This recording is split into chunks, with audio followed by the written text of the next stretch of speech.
कानून व्यवस्था है जहां न्याय व्यवस्था है, सिर्फ और सिर्फ लूट हो रही है।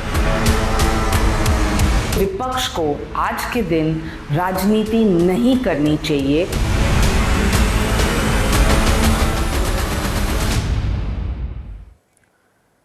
तो चलिए बाबा सिद्दीकी हत्याकांड पर अभी का बड़ा अपडेट आपको बताएं। दोनों शूटर्स को कोर्ट में पेश किया गया है। आरोपी धर्मराज ने नाबालिग होने का दावा किया।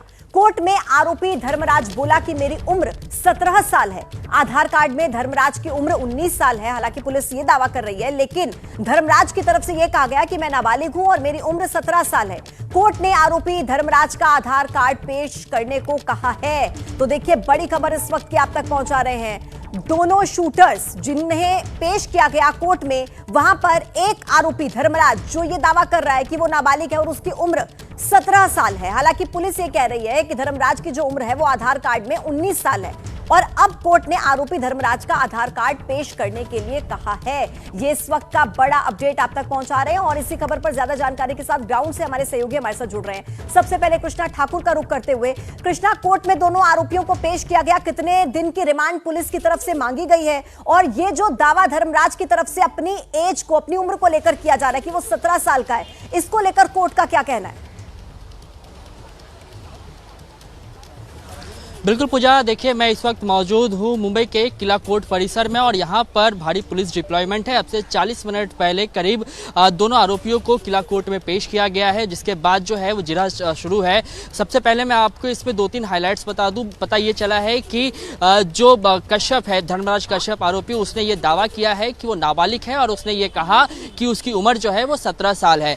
वहीं दूसरी तरफ लोगों ने, जो पुलिस है, पुलिस ने ये डिमांड की है कि उन्हें 14 दिन की पुलिस कस्टडी दी जाए और साथ में पुलिस ने यह भी कहा जो आधार कार्ड इनके पास से हमें बरामद हुआ है उसमें इसकी उम्र जो है वो 21 साल की है। तो ऐसे में पुलिस ने कहा कोर्ट के सामने कि कई बार ऐसा होता है कि अपराधी जो है वो गंभीर अपराध को अंजाम देने से पहले इस तरीके के फर्जी आधार कार्ड जो है वो बनाते हैं ताकि वो आगे किसी भी क्राइम से बच सके, वो नाबालिग होने का सहारा ले सके। दूसरा सबसे बड़ा अपडेट इसमें है, एक चीज क्लियर करना चाहती हूँ कि पुलिस क्या कह रही है, आधार कार्ड पर उम्र 19 साल है या 21 साल है, ये एक बार क्लियर कर दीजिए।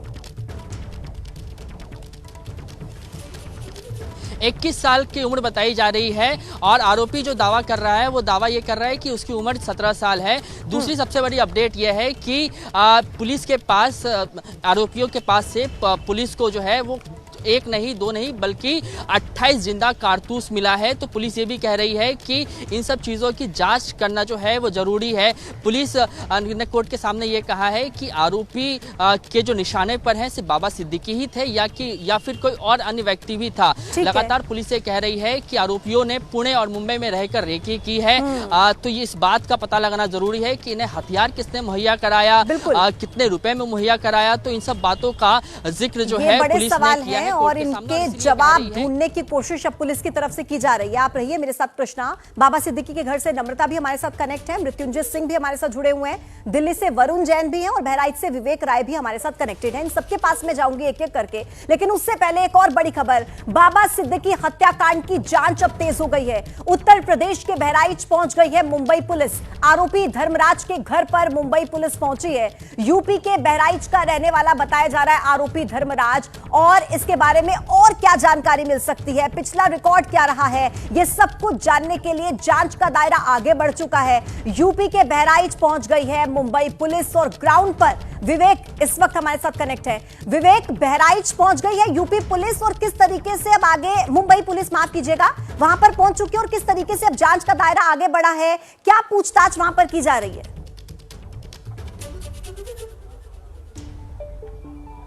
देखिए, जैसे ही इस घटना की जानकारी मिली उसके बाद जो यूपी पुलिस है उसको अलर्ट किया गया। उसके बाद बहराइच पुलिस ने, यहाँ जो मैं इस वक्त बहराइच में गंडारा गांव में मौजूद हूँ, गंडारा गांव जो पुलिस है वो आई और उसने जो दोनों आरोपी हैं धर्मराज और शिवा, दोनों के घर पर जाकर इस बात की पुष्टि की कि दोनों यहीं के रहने वाले हैं।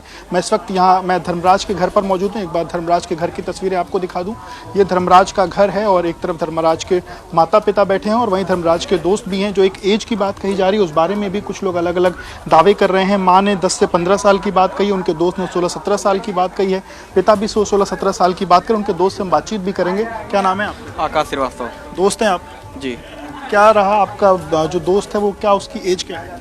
उनकी लगभग 16-17 साल है। 16 आपकी एज क्या है? मेरी एज है 23। अच्छा जी। इतना गैप आप दोनों? नहीं गैप, जो उनका जो धर्मराज है उनसे बड़ा भाई है अनुराग कश्यप है, तो उनसे भी व्यवहार है, तो व्यवहार के नाते छोटा भाई तो उनसे भी दोस्ती है। कब गया था धर्मराज यहाँ से? ये लगभग 2-2.5 महीने पहले गया था। क्या करने गया था? ये काम गए थे यहाँ कबाड़ का काम करने गए थे पूना में। यही गांव की दुकान है, लोग गांव वहाँ पूना में दुकान चलाते हैं कबाड़ की, तो उन्हीं की दुकान पे काम करने के लिए गए थे वहाँ पे। अच्छा जी। फिर आप लोग की बातचीत होती थी क्या? हमारी बातचीत लगभग, उनका फ़ोन स्विच ऑफ ही रहता, हम लोग फ़ोन मिलाते थे तो उनका फ़ोन बंद ही रहता था। तो हमारी बातचीत फिर एक बार 10-12 दिन पहले हुई थी, तो मैंने काम के सिलसिले में बोला था अगर तुम्हारे पास कोई अगर काम होगा तो बताइएगा, हम भी चले आएंगे। फिर उसके बाद हमारी कोई काम नहीं हुई। अच्छा जी। मतलब आप भी काम के लिए जाना चाहते? जी हम भी काम करने, वहाँ कबाड़ का काम, मतलब यहाँ के 7-8 लोग काम करते थे, तो मैंने सोचा व्यवसाय के चक्कर में हम भी चले जाएंगे। जी। अच्छा, पर ये इस तरीके की चीज़ों में लिप्त है या ऐसा कुछ है, इस बारे में कोई जानकारी आप ये लोग? जो घटना हुई है इसके मामले, जो ठीक पहले है। उनका व्यवहार कुल था बहुत ही मिलाकर सरल यहाँ पर व्यवहार था, अलग अलग नम्रता दावे व्यवहार। विवेक धर्मराज के परिवार के लोगों की तरफ से किए जा रहे हैं। कह रहे हैं कि पुणे में कोई काम करने के लिए गया था, 10 से 12 दिन पहले बातचीत हुई थी, उसके बाद कुछ अता पता नहीं है। मैं लौटूंगी आपके पास, मृत्युंजय के पास इस वक्त सीधे चलते हैं। बाबा सिद्दीकी के घर से वो इस वक्त लाइव हमारे साथ कनेक्ट है। मृत्युंजय, अभी थोड़े वक्त के बाद उन्हें सुपुर्दे खाक कर दिया जाएगा, फिलहाल आप उसी जगह पर मौजूद हैं बाबा सिद्दीकी के घर पर। आप क्या देख पा रहे हैं, क्या तस्वीरें सामने आ रही हैं? जी बिल्कुल, देखिए एक तरफ जहां पुलिस एजेंसियां और अन्य एजेंसियां अपने जांच का दायरा बढ़ाकर जांच कर रही हैं, वहीं मैं बांद्रा की तस्वीर दिखा दूं, उस बांद्रा वेस्ट कॉन्स्टिट्यूएंसी की, जहां का चिराग बुझ गया है, जहां का एक जनप्रतिनिधि अब नहीं रहा और पूरे इलाके में मातम पसरा है। विश्वास नहीं हो रहा है कि जिस नेता को वो रोज सड़कों पर दुआ सलाम करते थे और अपने कार्यक्रमों में बुलाते थे, वो नेता नहीं रहा। मैं आपको टॉप एंगल तस्वीर दिखा रहा हूं, ये सामने बाबा सिद्दीकी का घर है, जो टॉप फ्लोर आपको नजर आ रहा है। ऊपर की 3 मंजिल का घर बाबा सिद्दीकी का घर है। आपको बता दें कि उनके पार्थिव शरीर को अभी नहलाया गया।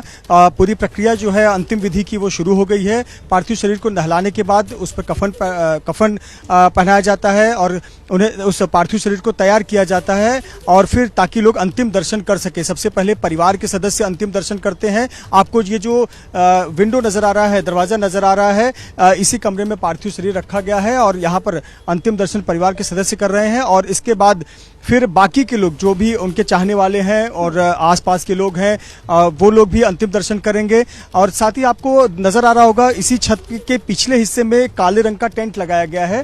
तो जो बाकी की प्रक्रिया है अंतिम विधि की, वो सब कुछ इसी टेंट के अंदर की जा रही है। जैसे पार्थिव शरीर को नहलाना होता है और उसके बाद में तैयार करना होता है, ये तमाम प्रक्रिया इसी टेंट के अंदर की जा रही थी। थोड़ी देर बाद पार्थिव शरीर को आम लोगों के दर्शन के लिए रखा जाएगा। 7 बजे जब मगरिब की नमाज होती है, मगरिब की नमाज के बाद जनाजे की नमाज होगी। जनाजे की नमाज के बाद पार्थिव शरीर को ले जाया जाएगा यहाँ से बड़ा कब्रिस्तान, मरीन लाइंस इलाका, बांद्रा से मरीन लाइंस, वहां पर जो बड़ा कब्रिस्तान है वहां पर अंतिम संस्कार यानी सुपुर्दे खाक किया जाएगा। आपको बता दें कि वहां बेहद करीबी लोग होते हैं जो कि मिट्टी डालते हैं, और आपको बता दें कि सुरक्षा के लिहाज से वहां अभी से सिक्योरिटी बढ़ा दी गई है और बहुत परिवार के बेहद करीबी सदस्य वहां पर होंगे। सलमान खान वहां पर जाकर मिट्टी डाल सकते हैं और इसीलिए बाहरी लोगों को इजाजत बड़ा कब्रिस्तान में नहीं दी जाएगी, इस बात का ख्याल रखा जाएगा। तो हम लगातार देख रहे हैं कि पहले कुछ समय हलचल दिख रही थी, लेकिन सब कुछ अब कमरे के अंदर हो रहा है, जिसकी तस्वीरें हम एक्सक्लूसिव अपने दर्शकों को दिखा रहे हैं। तो थोड़ी देर बाद आप दिखा रहे हैं, बता रही हैं कि उन्हें अब से थोड़ी देर के बाद सुपुर्दे खाक किया जाना है, लेकिन उससे पहले जो भी प्रक्रिया रहती है, अंतिम जो रीति रिवाज होते हैं, उन्हें पूरा करने की तैयारी बाबा सिद्दीकी के घर पर इस वक्त चल रही है। इस बीच एक बड़ा अपडेट, बाबा सिद्दीकी के घर पर सलमान का परिवार पहुंचा है। ये अपडेट इस वक्त का, बाबा सिद्दीकी के घर पहुंचा है सलमान खान का परिवार। आप देख सकते हैं ये तस्वीरें, सोहेल खान, सलमान खान और उनकी बहन अर्पिता, जो है सलमान की बहन अर्पिता, आपको इन तस्वीरों में नजर आ रही हैं। और अब सीधे नम्रता दुबे के पास चलते हैं, वो वहां से ज्यादा अपडेट हमें देंगी। नम्रता, कौन कौन आप वहां पर देख पा रही हैं सलमान खान के घर से, जो मैंने नाम लिया उनके अलावा और कौन कौन मौजूद है? देखिए, सलमान खान के परिवार के कई सदस्य यहाँ पर आए, इसके साथ साथ बड़े राजनेता जो महाराष्ट्र के हैं, उद्धव ठाकरे हों, आदित्य ठाकरे हों, वो यहाँ पर पहुंचे। शाम 7 बजे जो है जनाजा की नमाज पढ़ी जाएगी। तो जो बैरिकेड आप देख रहे हैं, बैरिकेड की उस तरफ भी लोग नमाज पढ़ते आपको नजर आएंगे, क्योंकि बड़ी संख्या में बाबा सिद्दीकी के जो समर्थक हैं वो यहाँ पर पहुंच रहे हैं। तो बाहर भी, गेट के बाहर भी आप लोगों को नमाज जनाजा पढ़ते हुए देख पाएंगे। और ऐसे में जो अंतिम विधि है उसकी प्रक्रिया घर पर चल रही है, उसकी तैयारियां घर पर पर चल रही है, लेकिन लोग जो हैं वो इकट्ठा होना शुरू हो गए हैं। ना सिर्फ बड़े राजनेता, अभिनेता, आम लोग, चाहने वाले लोग बाबा सिद्दीकी के वो यहाँ पर पहुंच रहे हैं। और जैसे ही मगरिब की नमाज के बाद ये जनाजे की नमाज होगी, उसके बाद उनका जो पार्थिव शरीर है वो बड़ा कब्रिस्तान ले जाया जाएगा, जहां पर उनको अंतिम विदाई दी जाएगी। लेकिन फिलहाल मैं जो तस्वीरें आपको दिखा रही हूँ, लगातार लोग यहाँ पर आ रहे हैं। बाबा सिद्दीकी महाराष्ट्र की राजनीति में नहीं, देश की राजनीति में बड़ा नाम थे। ना सिर्फ पॉलिटिक्स बल्कि बॉलीवुड से उनके बड़े अच्छे ताल्लुकात थे। तो ऐसे में हर कोई उनको लेकर सकारात्मक यहाँ पर बात कर रहा है और लोग जो हैं उनके घर पर, उनके परिवार से मिलने यहाँ पर पहुंच रहे हैं, परिवार के साथ दुख बांटने यहाँ पर पहुंच रहे हैं। और हमारे पास जो जानकारी आ रही है कि कुछ देर में जो सलमान खान है वो भी यहाँ पर पहुंचेंगे। हालांकि उनके परिवार के कुछ सदस्य यहाँ पर जरूर पहुंचे हैं। कुछ देर बाद सलमान खान भी यहाँ पर पहुंच सकते हैं, जो नमाज में हिस्सा लेंगे और अपने दोस्त बाबा सिद्दीकी को विदाई देंगे। पूजा, कुछ सदस्य वहां पर पहुंच चुके हैं और थोड़ी देर में बताया जा रहा है कि सलमान खान भी वहां पर पहुंचेंगे। लेकिन अब सीधे वरुण के पास चलते हैं, दिल्ली से हमारे साथ कनेक्ट हैं। वरुण, 5 राज्यों में इस पूरे मामले को लेकर जांच चल रही है, लेकिन बाबा सिद्दीकी जो कि बॉलीवुड से लेकर राजनीति तक एक मजबूत पकड़ रखा करते थे, विपक्षी दल सवाल उठा रहे हैं कि जब सत्तारूढ़ गठबंधन के नेता सुरक्षित नहीं है तो आम लोगों की सुरक्षा की क्या गारंटी? और सवाल तो उठेंगे ना कि जब वार्निंग दी गई, चेतावनी दी गई, धमकी दी गई, उसके बाद भी इस हादसे को नहीं रोका जा सका। वरुण, देखिए, वार्निंग भी दी गई, चेतावनी भी दी गई, और इतना ही नहीं है, जो बाबा सिद्दीकी है उनके साथ उनकी सिक्योरिटी भी होती थी। ऐसे में इस तरीके से हत्याकांड को अगर कोई अंजाम दे देता है तो कहीं ना कहीं लॉ एंड ऑर्डर पर तो सवाल खड़े होते ही हैं। और अब सबसे बड़ा टास्क मुंबई पुलिस के लिए उन आरोपियों को पकड़ना और इस कॉन्स्पिरेसी का पता लगाना और साथ ही जो मोटिव है उसका पता लगाना बेहद अहम हो जाता है। और यहाँ पर सबसे महत्वपूर्ण जो एक सुराग है वो एजेंसीज के जरिए कहीं ना कहीं मुंबई पुलिस को लगाया, क्योंकि कल से ही जो शूटर थे उन्होंने भी ये कबूल किया था कि वो लॉरेंस बिश्नोई गैंग से, और जिस तरीके से इस घटना को अंजाम दिया गया और जिस तरीके से जो शूटर्स को हायर किया गया था, ये तरीका ही लॉरेंस बिश्नोई गैंग का है। लेकिन कोई पुख्ता सबूत हाथ नहीं लग रहे थे। आज सुबह ही सोशल मीडिया पर एक शुभू लोंकर नाम से एक अकाउंट है, वहां से एक पोस्ट डाला जाता है जिसमें अपने आप को लॉरेंस बिश्नोई गैंग का गुर्गा बताते हुए इस हत्याकांड की जिम्मेदारी ली है। एजेंसीज के हवाले से मुंबई पुलिस को यह जानकारी मिली है कि जो शुभू लोंकर है ये शुभम लोंकर भी हो सकता है, वो शुभम लोंकर जिसे फरवरी के महीने में मुंबई पुलिस ने गिरफ्तार किया था, जिसने उस वक्त पूछताछ में अपने आप को लॉरेंस बिश्नोई गैंग का बताया था, जिसने ये भी बताया था कि वो अनमोल बिश्नोई के साथ संपर्क में है और उसकी लॉरेंस के साथ जेल में कई बार वीडियो कॉल के जरिए बात भी हुई है। तो ऐसे में इतनी महत्वपूर्ण ये जानकारी थी जो डायरेक्ट आकर लॉरेंस बिश्नोई गैंग से कनेक्ट हो रही है इस हत्याकांड में। हाँ। तो यही वजह है कि मुंबई पुलिस की जो टीम है वो पुणे के लिए भी रवाना हुई है, उत्तर प्रदेश तो पहुंची है, हरियाणा भी पहुंची है। तो अभी सभी एंगल पर करीब 15 जो टीमें हैं वो जांच कर रही है। लेकिन पुलिस के लिए लॉ एंड ऑर्डर की पे सवाल खड़े होने के बाद अब जरूरी है, बिल्कुल चुनौती बड़ी है पुलिस के सामने। लेकिन 5 राज्यों में पहुंचकर टीमें जांच कर रही हैं, अलग अलग एंगल से इस पूरे मामले की जांच की जा रही है ताकि सच सामने आए कि आखिर बाबा सिद्दीकी की हत्या के पीछे लोग कौन थे और वजह क्या थी। वरुण, आपका शुक्रिया और सभी सहयोगी जो मेरे साथ इस खबर पर कनेक्ट हुए, तमाम अपडेट्स पहुंचाने के लिए आपका धन्यवाद। और इसी बड़ी खबर पर हमारी नजर लगातार बनी हुई है। एक छोटे से ब्रेक का वक्त है, फौरन लौटेंगे, आप रहिए हमारे साथ।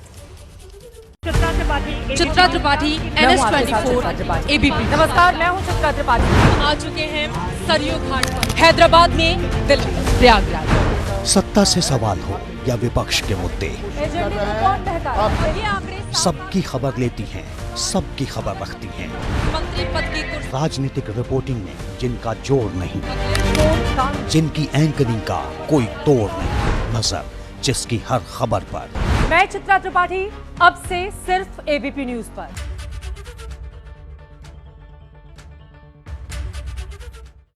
ABP न्यूज आपको रखे आगे।